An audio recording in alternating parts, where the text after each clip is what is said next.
All right, y'all, we back with some more hood history. Now, remember when I said wherever there is a highway, I hope y'all can hear me because I'm by the highway.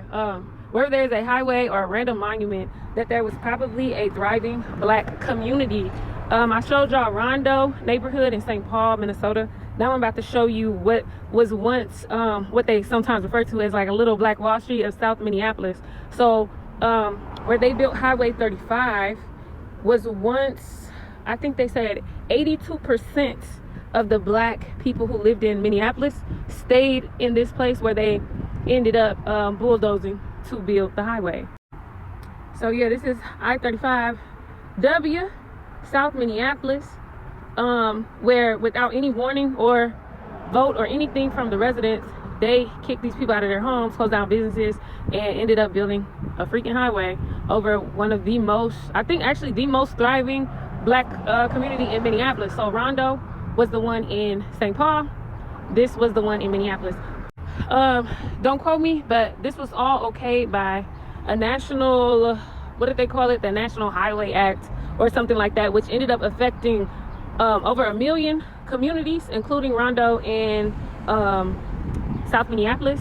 So yeah, as you can see, so all of this would have been houses, homes, businesses, black owned. And during this time, it was very racist in Minnesota. So they had businesses and hotels and things like that where celebrities could visit, where yeah, everybody could just come and be. It was a blended neighborhood, but like I said, 82% of black homeowners and black, actually just the black people of Minneapolis stayed where the highway now stands. And so yeah, they ended up redlining them as well. If you know what redlining is, that is when they ended up pushing them into dangerous neighborhoods, only buying their houses for pennies, like small amounts of money, if they bought them at all, because these people got played really bad. So yeah, it went from all the way down there to like 38, all the way up this way down to like Nicollet. All of this was once thriving blackness. It was this was one of the only places in Minneapolis where black people were allowed to own homes. So they all kind of migrated this way, and they thrived until they tore it down just so people could travel. So they're driving on what once was black excellence. So yeah, when I was growing up, I always would ride around, like when we rode around here, I'm like, who would want their houses just facing the highway, right? And they came up with all types of lies as to why they just got random houses. But that's because they were facing other houses.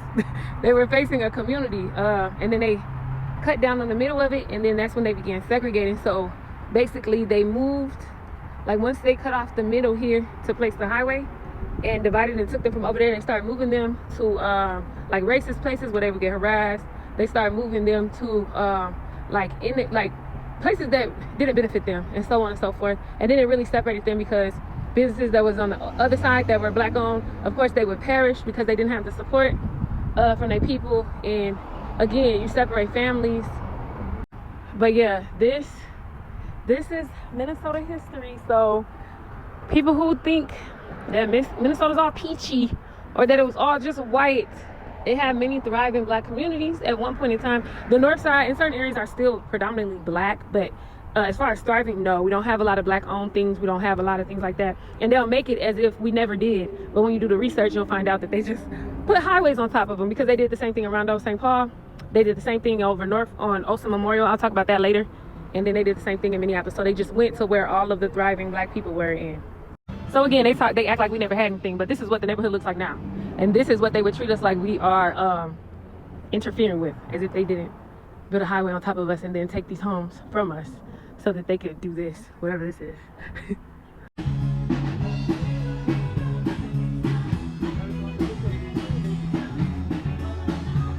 So yeah, they ignored the houses and businesses that resided over here, and they ended up, I believe, taking down, I think it was 30,000, like roughly 30,000 people affected and displaced by what they do. So yeah, that's my childhood home. I was very little, not a part of my memory, but that's one of the places that I lived, right in the midst of where they destroyed blackness. We used to throw these at each other. We used to have cherry fights. And so this is Sabathani. It was a church, I believe, back in the day. And it still stands as one of the only black owned organizations in Minnesota, but this was a part of that. So as you can imagine, just look how big it is. They give away things, clothes, all type of stuff to the community. I actually went to school in a part of this building, but yeah. So just the idea of the type of things and businesses that thrived over here that they destroyed, but Sabathani happened to withstand the test of time. As you see now, we have like co-ops and things that are full of people who don't look like us. Nothing around here, to the most part, benefits us. If you go a couple blocks up, that's where George Floyd got killed. So it went from being the heartbeat of the black community, it went from being the cultural fabric of this state to being where we now have the visual for police brutality. You know what I'm saying? Like, now we have a cemetery up there that's full of black people who got killed by the police, when this was once an area where we thrived, where we had black businesses. I